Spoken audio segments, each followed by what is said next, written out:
Buenas noches con todos los participantes. Como ya lo anunció Jocelyn, tenemos hoy día una masterclass sobre un tema interesante, muy importante, que es muy usual que siempre ocurra al cierre del periodo, que es justamente la toma de inventario de activos fijos y también en algunos casos el tema del inventario de existencias. Entonces, en esta oportunidad nos va a acompañar un colega que cuenta con más de 20 años de experiencia en el área de inventarios de activos fijos y existencias, que también ha trabajado en empresas importantes del sector de energía y cooperativas. Así que él nos va a también acompañar en los cursos que están programados más adelante, con toda su experiencia y todo su roce profesional en esta materia tan interesante y tan complicada, ¿no? Que es justamente el manejo del activo fijo, ¿no? Ronald, ¿estás ahí presente para que te puedas presentar, Ronald? Ronald, listo, ahí está Ronald, nuestro colega que va a acompañarnos en esta masterclass. Entonces, vamos a ir en esta masterclass que tiene una duración de 45 minutos más o menos, más las preguntas que pudieran haber, a tratar de dar una introducción general sobre esta materia tan complicada a veces, que son el manejo del activo fijo, ¿no? Eh, en las oportunidades que nuestra empresa ha podido realizar servicios de asesoría y consultoría contable, tributaria, a veces también de auditoría financiera y en los propios inventarios de activos fijos y existencias, siempre hemos visto, hemos encontrado la existencia de muchas dificultades en las empresas en el manejo de estos elementos claves, ¿no?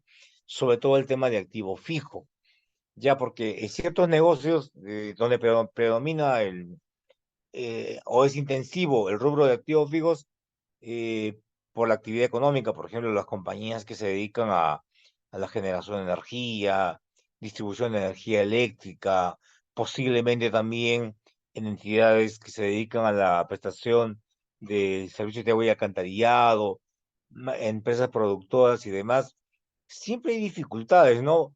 Desde la misma óptica, ¿no? De definir qué es un activo fijo, ¿no? Algunas empresas que hemos podido asesorar en materia contable, tributaria y también algunas que están dentro del mundo de las NIF, no son ajenas de ello, también tienen dificultades, ¿no? Entonces, esas empresas que están ya bajo el modelo de las NIF tienen también obligaciones muy estrictas que deben cumplir para ver el manejo, ¿no? De ese rubro de activos fijos. Y cuando lo llevamos a un tema, bueno, en este caso, por ejemplo, cuando hablamos de una compañía que está dentro del ámbito de la NIC, estamos hablando puntualmente de la NIC 16, propiedad, planta y equipo. Pero también no olvidemos que las compañías tienen obligaciones tributarias formales y sustanciales que cumplir. Y ahí viene uno de los grandes conflictos que tenemos, no solamente en el rubro de activos fijos, también en existencias.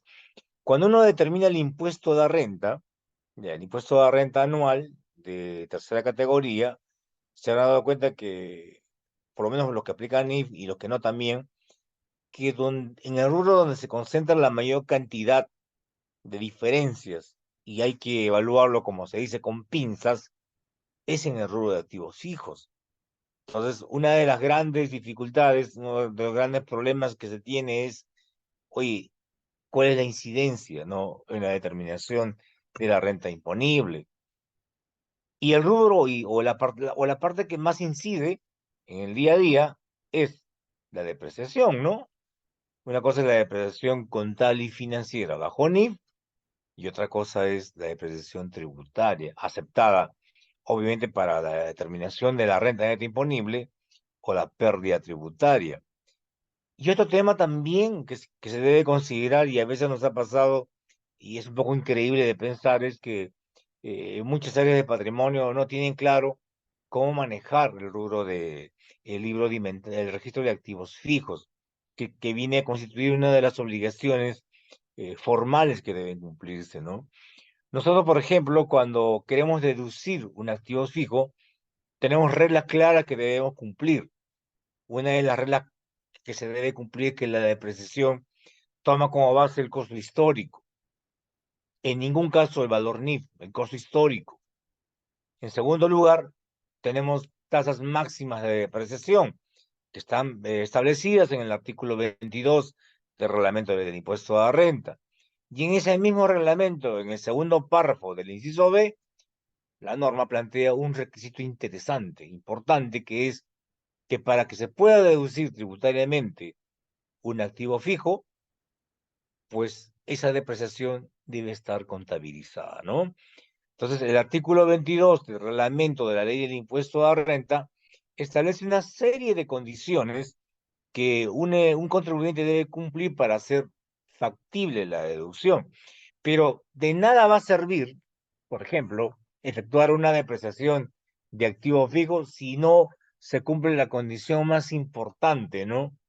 Y a veces eh, pasa, hace poco estábamos haciendo un servicio de reestructuración empresarial, ¿no? En la cual, por cuestiones tributarias, financieras y contables, se ha decidido hacer una decisión, la transferencia de un bloque patrimonial de A una empresa nueva B.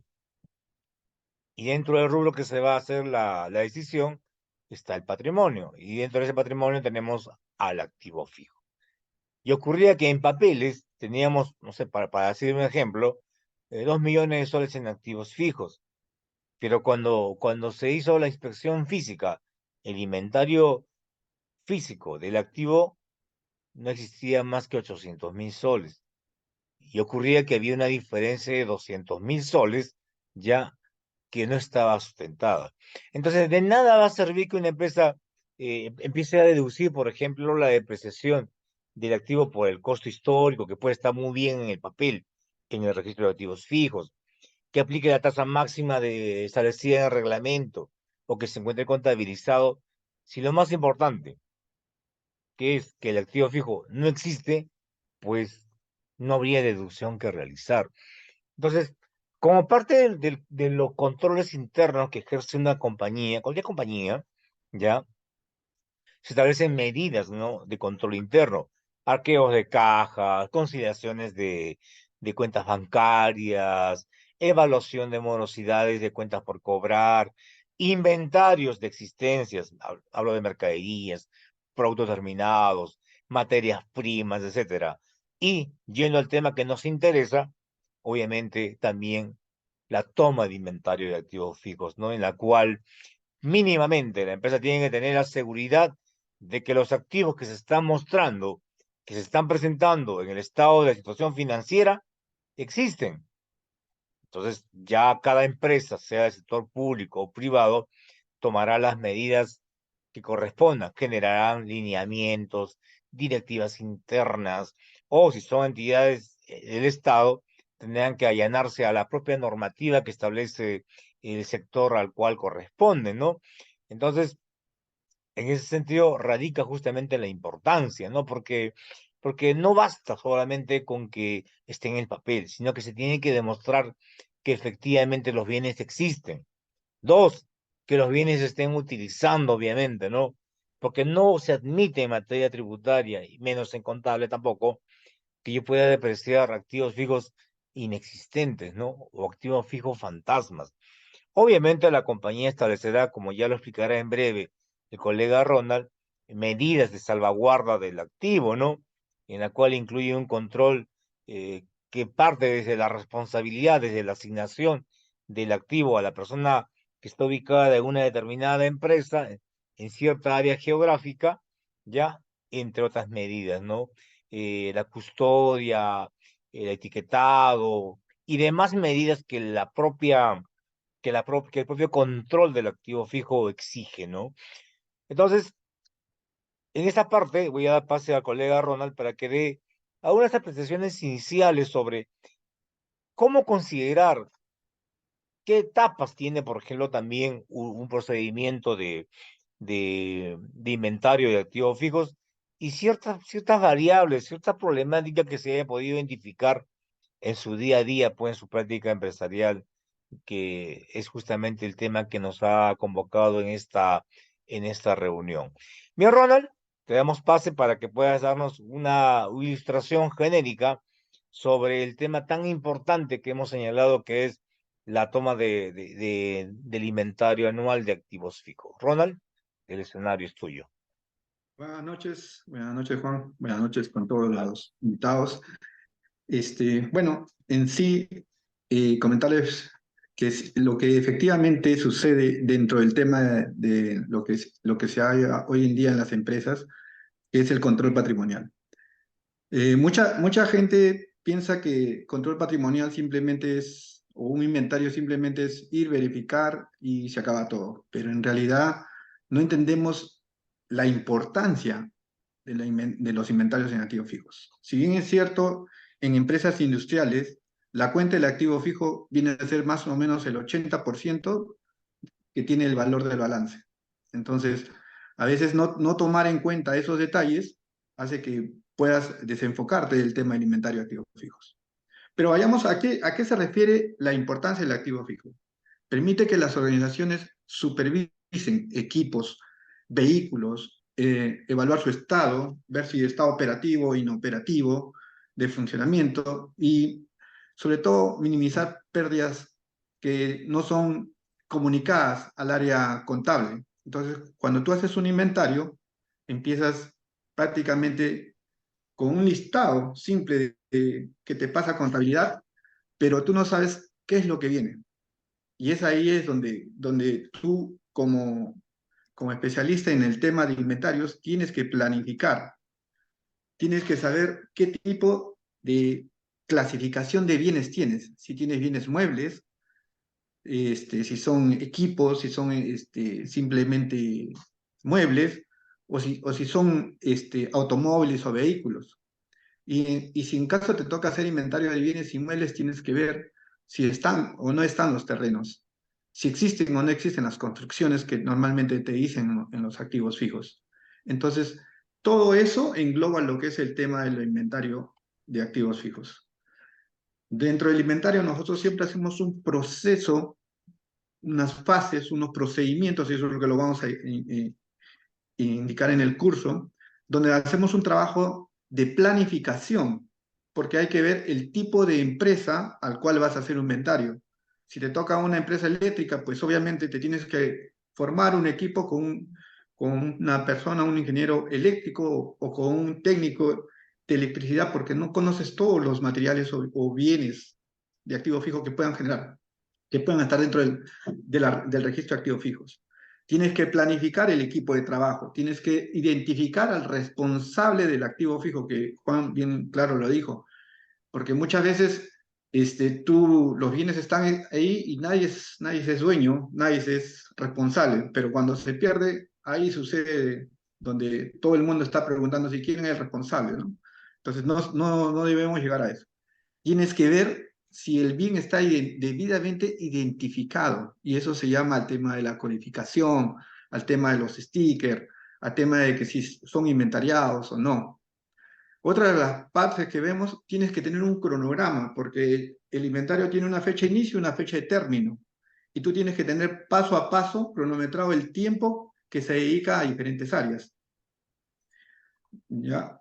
Después, ¿qué más tienes que ver en un tema de planificación? La conformación del equipo de trabajo. ¿Cuántas personas te tienen que ayudar en el proceso de inventario dependiendo de la magnitud del tipo de empresa? Como le dije, bien claro, en las empresas del Estado pueden tener 13.000, 15.000 a 20.000 activos, pero en una empresa privada quizás tengas 1.000 o 2.000 activos. Entonces, tienes que saber en esa magnitud cómo formar tu equipo de trabajo. ¿Ya? Y en el proceso de ejecución, ¿cómo se hace un inventario paso a paso? Y eso es lo que vamos a enseñar en el curso, cómo vamos a establecer paso a paso el tipo de activo. Cuando son activos de vehículos, cómo se toman los inventarios de vehículos, cómo se hace una ficha técnica para la toma de inventarios de un activo fijo como vehículos o como bienes inmuebles o bienes muebles. Entonces, en general, cada pase del inventario tiene un proceso, tiene un formato, tienes que tener procedimientos establecidos, tienes que ver también el tema de seguridad con la que el personal va a trabajar. Entonces, todo eso lo vamos a explicar detalladamente en el curso. Ahora, en el proceso de conciliación. ¿Cómo haces la conciliación luego de haber levantado el inventario físico? Pero antes de llegar a la conciliación, tenemos que tener también en cuenta el tipo de herramientas que vas a necesitar para todo el proceso del inventario. Tenemos que tener en cuenta qué disposiciones hay dentro del proceso de una toma de inventario físico, como por ejemplo la ubicación donde se encuentra.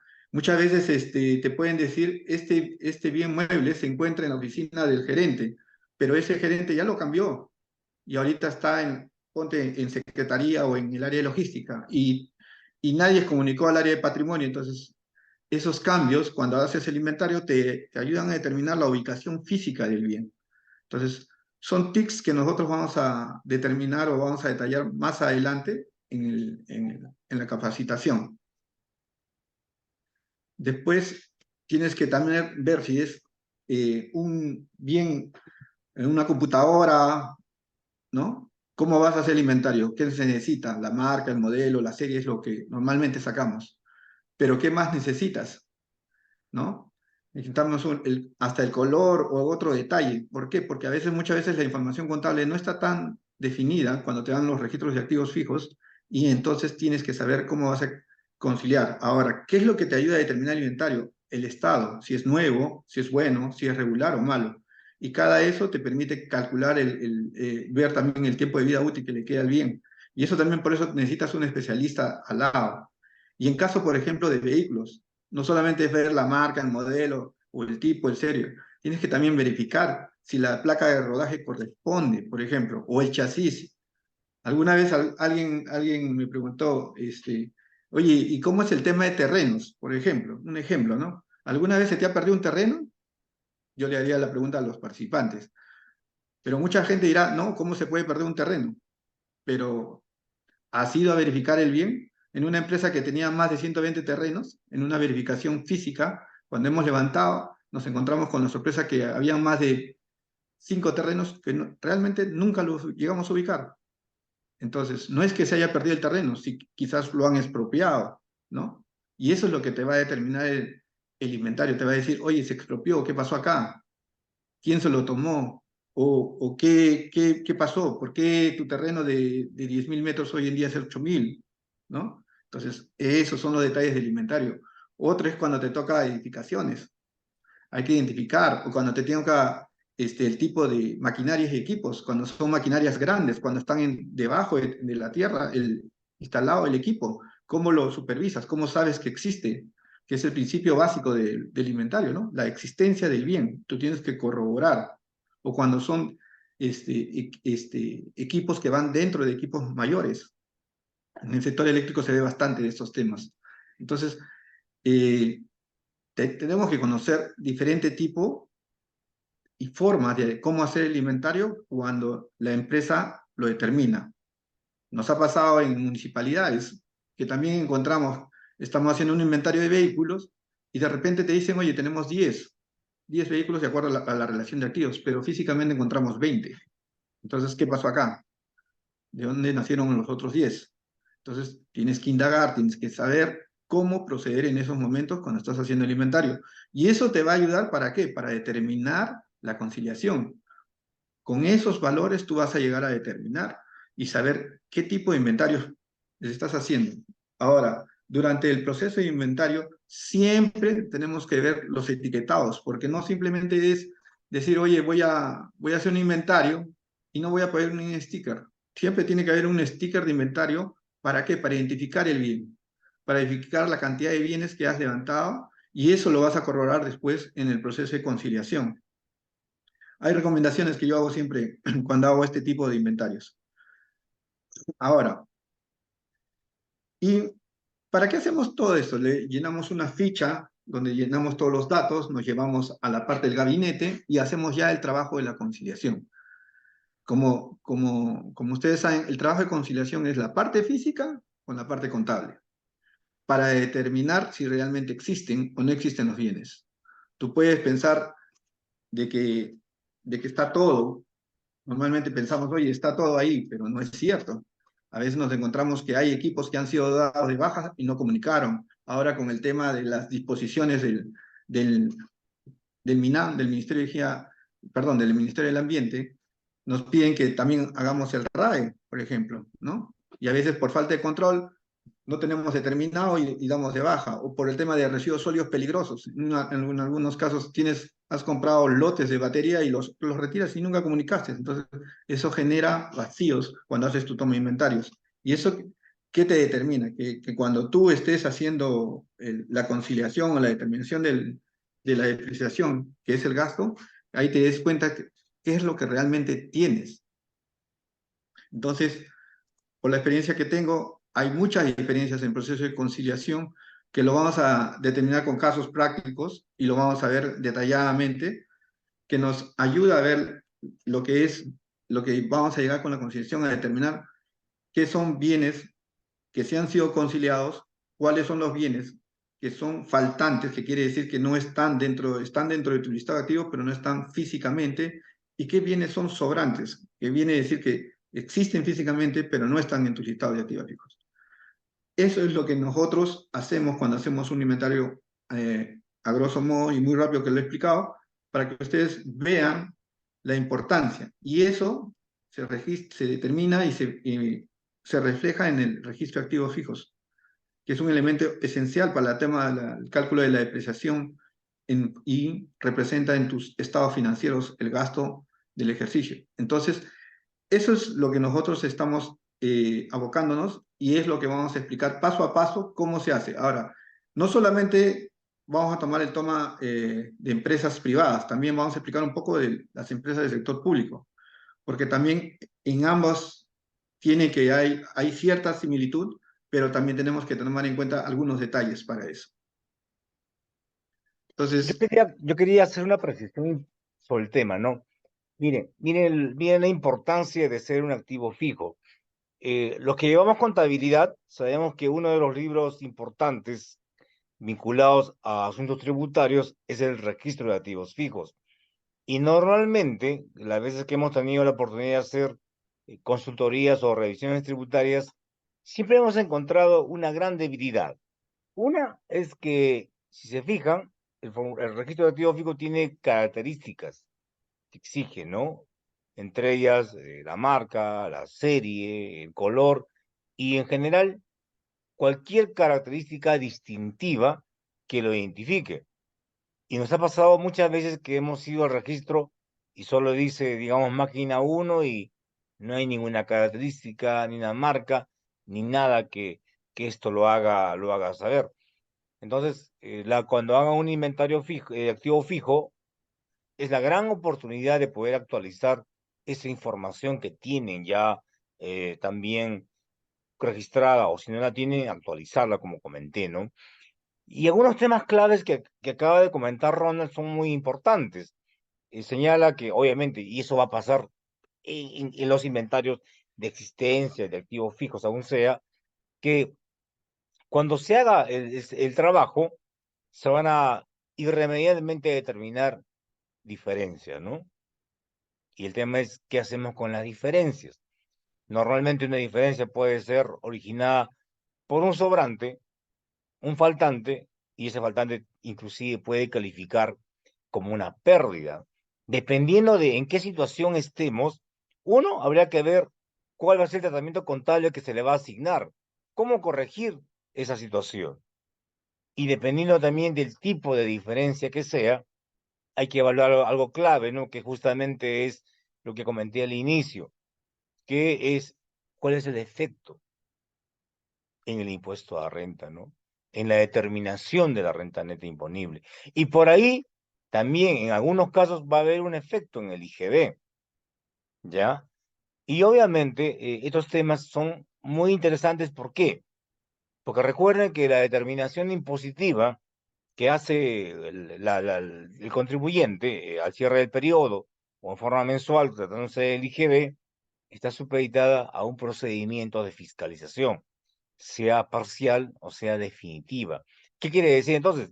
Que eso que es determinado en el año 2022, en el 21 y obviamente ahora en el 23, que es la mira de este curso, puede estar adecuadamente determinada.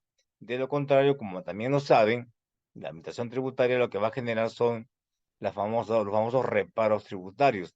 Y a partir del reparo tributario, en la depreciación sobre todo del activo fijo o en aquellos activos fijos que debiendo ser tales, la compañía lo ha determinado directamente como un gasto, ¿no?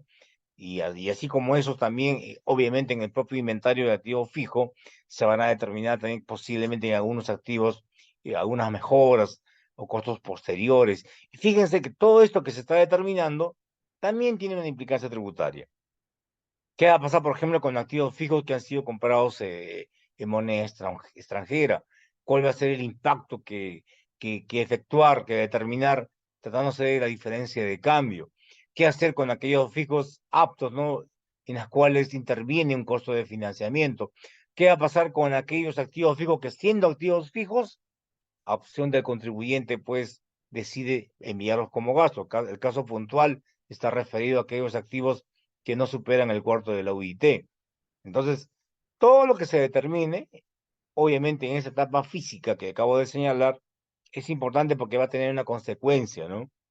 ¿Cuál es la consecuencia? Que si no se cumple el principio de causalidad, yo no voy a poder deducir una depreciación de un activo fijo que no existe, para empezar, o de activos fijos, como dice Ronald, oye, había 10 en el libro y luego encuentro 20, o viceversa, ¿no? Encuentro 20 y luego solo hay 10, ¿ya? ¿Por qué? Porque habría que ver si efectivamente los activos fijos señalados generan la renta, ¿no?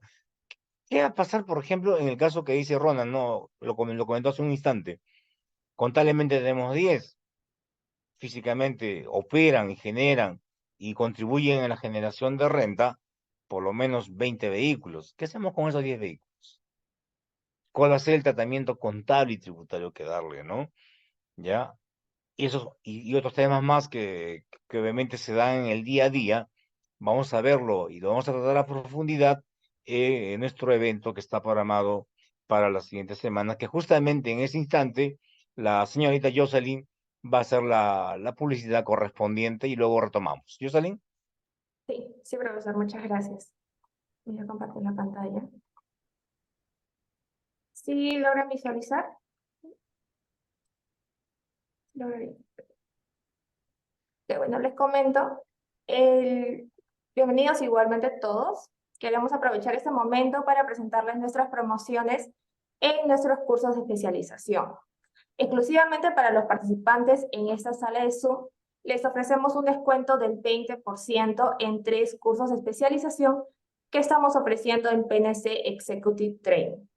Como podrán visualizarlo, contamos con nuestro primer curso de gestión y control de activos fijos, que será impartido por el destacado docente Juan Flores Cruz. Luego ofrecemos el curso de cómo efectuar un inventario anual exitoso de activos fijos. Contamos con la participación de nuestros 2 ponentes del día de hoy. Y por último, comentarles que tenemos nuestro taller práctico de estado de flujos de efectivo paso a paso, nuevamente con la presencia del profesor Juan Flores Cruz. Si desearían aprovechar esta oferta exclusiva, pueden reservar su lugar haciendo clic en el enlace que les voy a enviar a continuación, compartido por el chat de Zoom. Además, para aquellos que desean obtener más información y mantenerse al tanto de futuros cursos y webinars como el de hoy, vamos a enviar también un segundo enlace de invitación para unirse a nuestro grupo de WhatsApp. Sin más preámbulos, no quiero quitarle más tiempo, profesor. Le devolvemos la palabra a los ponentes para que continúen con la masterclass. Gracias, profesor Juan. claro que sí. Gracias a ti, Jocelyn.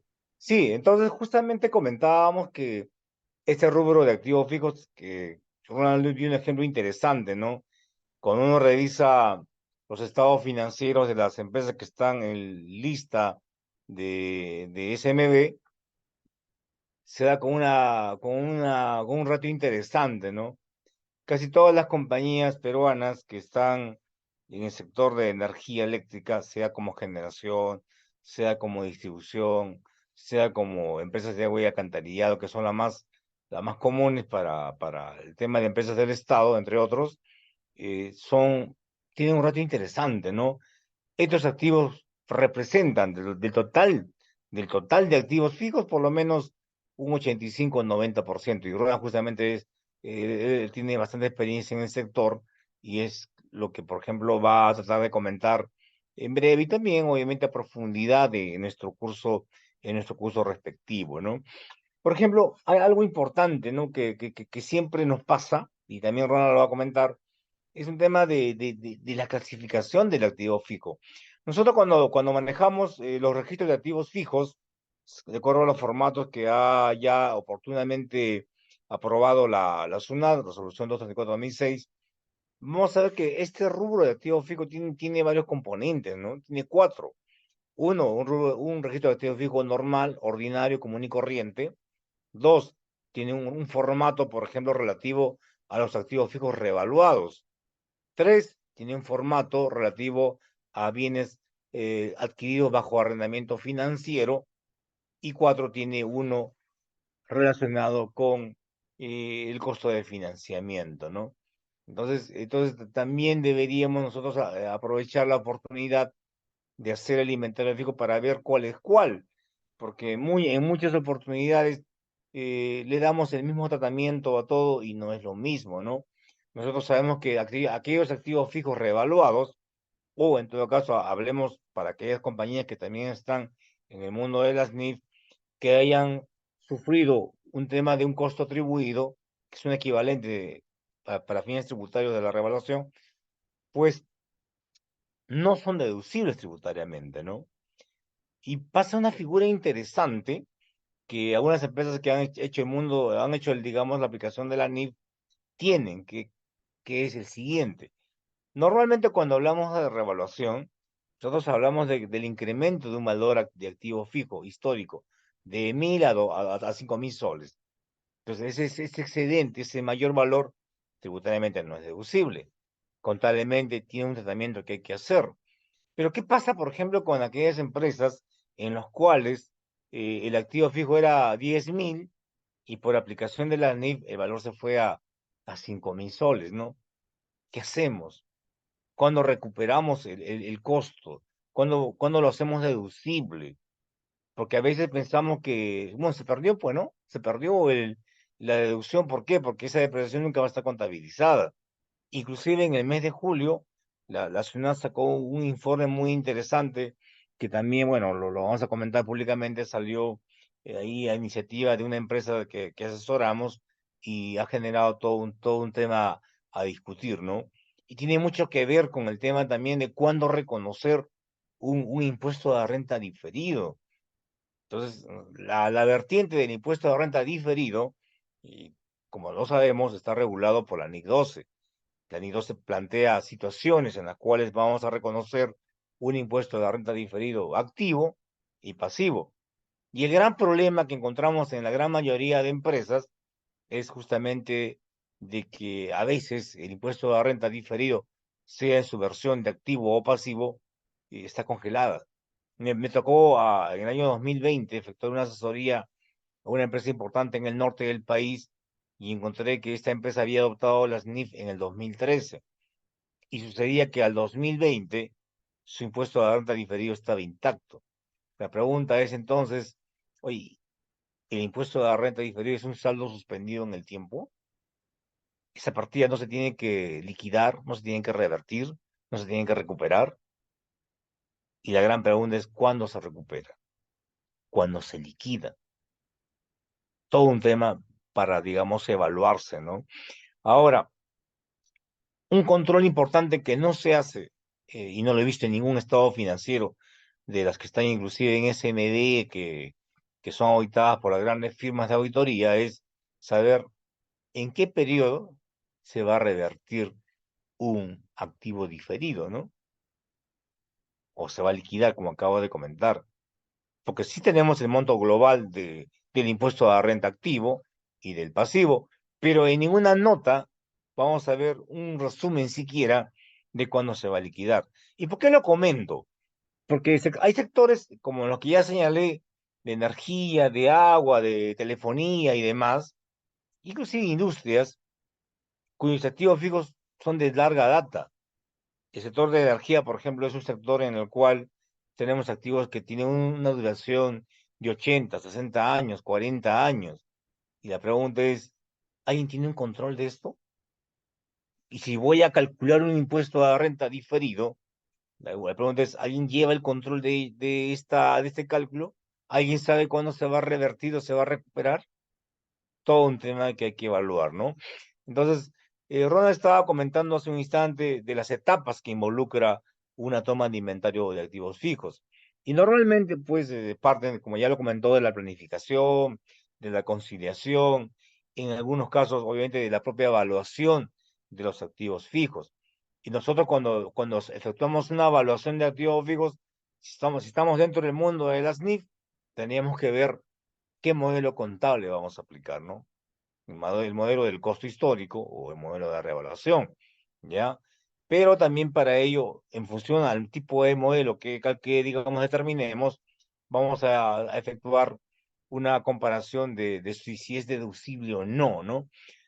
Y Ronald obviamente ahora nos va a dar unas pautas generales, ¿no? De qué comprende realmente la etapa, ¿no? Porque inclusive hay una etapa de redacción de informes, y a veces sustentaciones, entre otros puntos. Ronald, por favor. Ok, Juan. Bueno, eh, ahorita a grosso modo les he explicado cómo es un proceso o un planeamiento durante un inventario. Pero luego de obtener todo esto, llegamos a la parte donde ya hacemos la conciliación, donde ya tenemos que hablar en el informe sobre los sobrantes de activos fijos o los faltantes. ¿Qué asiento o qué tipo de asiento contable es lo que vamos a realizar? Lo importante es que este inventario te ayuda prácticamente a identificar y poder tú con seguridad hacer tu cálculo de depreciación. También hemos hecho también lo menciona Juan, en la revelación de activos fijos también tenemos que ver el estudio, lo que es de la vida útil. ¿Cuánto tiempo va a durar un bien? Como cuando tú lo compras, vamos a poner un vehículo, tú lo compras en los primeros 5 años y si has recorrido más de 200.000 kilómetros, pues ese bien va a necesitar un mantenimiento.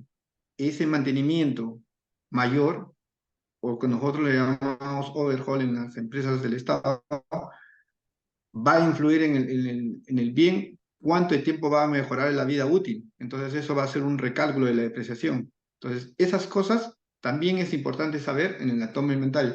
Les comento una anécdota que me pasaron. Una vez estábamos en una empresa, estábamos verificando solamente lo que era vehículos y en eso revisamos el número del motor del vehículo.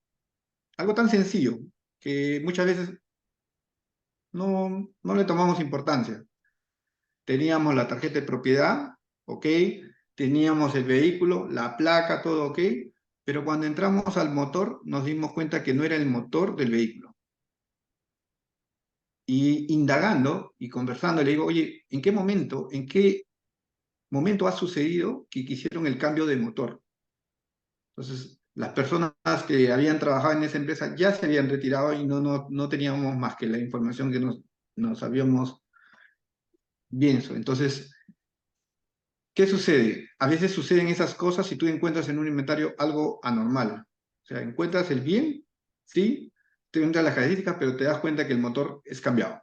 Entonces, ¿qué haces en ese momento? ¿Cómo actúas? ¿Le vas a dar porque sí existe o porque realmente no existe? ¿No? ¿Y cuánto es el valor de ese motor frente al valor del vehículo? Entonces, esos son los detalles que a veces nos suceden en el inventario. O otras veces, ¿no? Que entramos a lo que es bienes muebles. Entramos a ver unos equipos grandes que están dentro de por ejemplo, dentro de los centros de cómputo, ahí tienen servidores. Cuando tú entras a un servidor, por ejemplo, tienes que estar bien, bien abrigado porque por la temperatura se baja mucho, se enfría, y en eso estamos haciendo el inventario y nos damos cuenta, oye, este servidor que es una línea. Entonces, entramos a esos equipos, a los servidores, y nos damos cuenta que un servidor pequeño cuesta más de $500,000. Ahora, hicimos la revisión en esa vez, eso era, me acuerdo, en una entidad pública, y cuando terminamos de revisar eso, nos dimos cuenta de que no era la cantidad de servidores que nos indicaba en la parte contable. Entonces, cuando ya determinas que no es uno, no es dos o no es tres, ya por la magnitud o el valor del bien, también te hace pensar, oye, ¿qué está pasando acá, no? Entonces, hay cosas que te van a pasar así en el inventario. O como les comentaba, el tema de los terrenos. También me pasó. Son cosas que nos pasa durante el inventario. A veces, muchas veces, en papeles todo está bien. Lo tienes en registros públicos inscritos, tienes los planos, tienes todo. Pero cuando vas físicamente, no está el bien. O en el tema de las construcciones. Te dicen que el bien mide 100 metros y cuando tú le haces la medida, mide 150. O todo lo contrario, mide 80. Y te das cuenta de que, oye, ¿qué pasó acá? Entonces, corroboras con la información del impuesto predial y es muy diferente a la realidad. Entonces, estas cosas cuando tú haces dependiendo del tipo de cuenta, el inventario te hace determinar qué bienes están bien ubicados y qué bienes no. Entonces, todas esas controversias que uno va pasando en diferentes tipos de inventario, te das cuenta cómo puede cambiar la situación financiera de la empresa, ¿no? ¿Hacia dónde vamos? ¿No? A la verificación del bien. Entonces, una toma de inventario te ayuda mucho, en muchos aspectos a ver lo que es la veracidad de los bienes. Y eso es un punto muy importante, porque cuando viene una sociedad de auditoría, lo que primero te pregunta es, ¿cómo fue tu inventario? ¿Ya? Y tanto como lo dijo Juan, en un inventario de suministros o un inventario de activos fijos, tienen el mismo efecto. Son bienes existentes, son bienes reales, están funcionando. En un inventario que estábamos haciendo en otra empresa, nos damos cuenta, el bien está ahí. Y cuando lo fuimos a probar para que funcione, estaba inoperativo. Pero en tu verificación lo pones inoperativo, está malo, pero cuando vas a la parte contable te dice que está operativo y que está generando depreciación. Pero es un bien que no se utiliza. Entonces, por aplicación de NIC, ya tienes que retirarlo. Entonces, ahora, en otros casos también vas a tener oportunidades donde los bienes fueron transferidos o retirados de la empresa, pero nunca comunicaron al área contable. O otros casos que también te pueden dar por situaciones naturales. Como ustedes saben, en Tacna nosotros hemos pasado terremotos y producto de los terremotos también han afectado a los activos fijos de la empresa o producto de huaicos. Entonces, ¿cómo actúas frente como en la toma de inventarios en esos momentos? Después llegas a diciembre y dices, oye, ¿qué bienes fueron afectados por el terremoto? ¿Han sido dados de baja o siguen generando depreciación? O sea, son cosas que te van a pasar en el diario vivir que tienes que analizar. Y cuando estás haciendo el inventario tienes que tomar la decisión si esos bienes deben ser parte o deben ser retirados de los activos de la empresa. O en tema de los seguros, ¿no? Me pasó en otra empresa que entré a hacer un inventario de vehículos y el vehículo no existía. Y cuando me voy enterando, el vehículo ya había sido retirado por el seguro. Entonces, ¿cómo actúas en ese momento? Eso ya es un faltante, pero es un faltante que ha sido abonado, que ha sido pagado, que el seguro te ha repuesto en dinero, pero que ya no se lo han llevado. Entonces, ¿en qué momento debió retirarse? Entonces, para eso es importante ver los procedimientos que tiene cada empresa, cómo debió hacerse. O cuando son empresas públicas, ¿qué dice la normativa? Entonces, todos esos detalles tenemos que verificar, porque el inventario no solamente es decir, oye, está acá, sino es que verificar si realmente ha salido o no de la contabilidad. No todo es que esté en papeles, sino que también hay que ver la veracidad de los bienes, si realmente existen. Y eso afecta mucho en los estados financieros. Cuando Sí, no estamos hablando, ahorita estamos hablando de valores pequeños, pero cuando ya un bien tiene valor de $500,000 o 1 millón, o 8 millones, o 10 millones, basta un bien que te falte, son 8 millones menos. Entonces, ahí la magnitud es diferente. Y el tema dentro de los activos fijos también se habla mucho del tema de la componentización. Como dijo Juan, al principio tú tomas el costo, pero mejoras el bien, lo remodelas, o una casa, o amplías, o pones algo más y ya estás incrementando sobre el mismo bien otro valor. Y ese efecto, mire, simplemente te estoy tomando ahora explicando un poco de la cuenta 332 de construcciones. ¿cómo afecta eso? No solamente en el tema del inventario, sino cómo va a afectar eso en tu cálculo de impuesto predial. Entonces, ahí, cuando tú ves en la realidad con lo que dicen los papeles, a veces no es igual. Y ahí tienes que darte cuenta el efecto que tú tienes que demostrar como inventariador y le dices, miren, ¿sabe qué? De acuerdo a tus planos, esto dice que mide 100 metros, lo verificas, esto tiene 80 metros, de acuerdo a tus autoavalúos, te dicen que es nuevo y en realidad está en estado regular porque ya tiene más de 20 años la construcción, o no hacen mantenimiento, entonces tiene otro cálculo de depreciación. Entonces, para eso se hacen los inventarios, justamente para aclarar los puntos que normalmente no se ven, que simplemente en papeles todo está bien, pero físicamente, operativamente, te demuestra que es diferente. Entonces, eso es lo más importante que recalco de los temas de inventario. Y hay que tener mucho control y mucho orden en estos temas. Sí, Ronald, yo quería contar algo nada más. Mira, has dicho algo importante. Muchas veces, no muchas veces, alguna vez también he visto una, una opinión del auditor, ¿no? Justamente por la falta del inventario típico de una generadora que está por la ciudad de Puno, y el auditor se abstuvo de opinar, ¿no? Y eso es una información pública. Ustedes vayan a la información de SMD del año 2011 y van a ver que hay una abstención justamente por ese motivo, por la falta de la toma de inventario. Ya todo un tema que también hay que considerar. Uno de los temas que también quería comentar, a propósito de lo que acaba de comentar Ronald, es cierto, ¿no? Hay empresas en las cuales efectuar una toma de inventario de activo fijo se hace un poco complicado, ¿no? Sobre todo en las empresas que tienen activos fijos subterráneos, por debajo del suelo. Por ejemplo, las empresas que tienen redes de agua potable, ¿no? Todo un tema que habría que ver qué técnicas pueden ser utilizables. Y para ir cerrando también nuestra participación, ver también, vamos a ver en nuestra clase de gestión de activos fijos, cómo tratar los costos, ¿no? De aquellos activos fijos que no son de nuestra propiedad.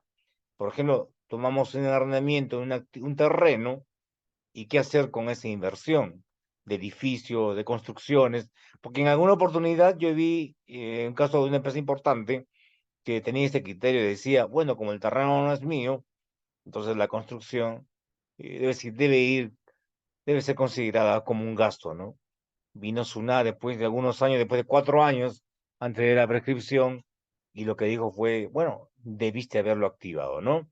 Y justamente también vamos a ver ese tipo de situaciones, cómo tratar en la contabilidad y en la tributación los costos que incurrimos, que asignamos sobre terrenos, sobre activos que no son de nuestra propiedad, ¿no? Y otros temas más que hay que hablar, porque ya, como lo hemos señalado, uno de los rubros que más generación de diferencias temporales, permanentes y la propia determinación del impuesto a renta diferido es justamente el activo fijo y donde el SUNAT centra la atención porque sabe que sí o sí, casi seguro de que va a efectuar algún reparo tributario, ¿no? Sí, Ronald. Listo, Juan. Entonces, eso está muy claro lo que has dicho en el tema de los reparos. Es, a veces hay casos que hemos visto en diferentes empresas que no le dan importancia ni siquiera a un registro de activos fijos. Encontramos en una auditoría, me acuerdo en la selva, que íbamos a una cooperativa y le pedimos simplemente el registro de activos fijos. Simplemente no lo tenían, nunca lo habían hecho. Y yo les hice una pregunta, ¿y cómo hacen el cálculo de la depreciación de sus activos fijos? Entonces, como dice Juan, ahí es donde la SUNAT te coge, porque simplemente el hecho de no tener el control, no saber el estimado, porque simplemente agarras y dices, oye, no, este es equipo de cómputo, la normativa dice 20%, no, son 4 años, ya está. Pero ese bien se queda ahí dentro de tu empresa y ya pasaron los 4 años y sigue funcionando. Entonces, ¿en qué momento debiste hacer el cambio de vida útil? Sí. O lo tienes totalmente depreciado. ¿Lo estás usando o no lo estás usando? Y si son maquinarias, como un tractor o como un montacarga, y no lo tienes activado, o simplemente lo que dijo Juan, lo envías al gasto, que es el peor error. Entonces, tienes que de todas maneras ver el tema en serio, el tema del activo fijo. No es por nada, pero a veces nosotros cuando revisamos o auditamos o verificamos o hacemos exámenes especiales, encontramos muchas cosas en diferentes tipos de empresas y casi siempre cuando hacemos un muestreo de toma de activos fijos, nos damos cuenta de la verdadera realidad. Son inoperativos o no están o se han perdido o en algunos casos están muy bien, pero siempre es la debilidad el activo fijo. Bien, Listo, Juan. señores. Sí, gracias, Ronald, por tu participación el día de hoy. Invitamos a todos los que están el día de hoy en esta sesión de nuestra masterclass sobre la importancia de la gestión de activos fijos e inventarios y los invitamos obviamente a participar en este programa que empieza en el mes de noviembre, ¿no? Muchas gracias por su participación, por su atención. Si hubiera una pregunta importante, la vamos a resolver en el desarrollo de las clases que vamos a desarrollar prontamente. Muchísimas gracias, Jocelyn, muchas gracias por la apertura y estamos coordinando. Sí, profesor Juan. Gracias. Muchas gracias, profesor Juan y al profesor Ronald, por su valiosa presencia el día de hoy. Siempre será un agrado escucharlos y agradecer también por compartir su experiencia con todos nosotros el día de hoy. Esperamos contar con su participación en futuros eventos de PNC Executive Training. Muchas gracias y buenas noches con todos.